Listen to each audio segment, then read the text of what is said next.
శ్రీమాత్రే నమః శ్రీమాత్రే నమః శ్రీమాత్రే నమః అని అండమో, పక్కన సౌందర్యలహరి పెట్టుకుని తీసి నీకో శ్లోకం అలవాటైతే చక్కగా పైకి అవిద్యానామంతస్తివిరమిహిరోద్వీపనగరీ జడానాం చైతన్యస్తబకమకరంద శృతిఝరీ దరిద్రాణం చింతామణిగుణనికా జన్మజలధౌ నిమగ్నానాం దంస్ట్రా మురరిపు వరాహస్య భవతి అని మళ్ళీ మొదలుపెట్టారనుకోండి, వ్రతభంగము పొరపాటు ఎక్కడ జరిగిందో దాన్ని దిద్దుతుంది ఆ నామం.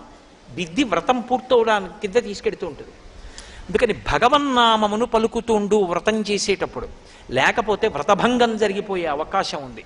అందుకు భర్తకి నమస్కారం చేస్తే భర్త పరాకు చెప్తాడు ఇంట్లో, అమ్మ వ్రతం చేస్తోంది పలకరించకండి మాట్లాడకండి కాసేపు. కొడుకుంటాడు, భర్త పక్కన ఉంటారు. దేనికి? ఒక ఉపచారం జరుగుతుంటే తర్వాత ఉపచారం ఆవిడికి కాస్త దూరంగా పెట్టుకుంది, ఏదో పొరపాటున పాపం ఇన్ని రాసుకుంది. కానీ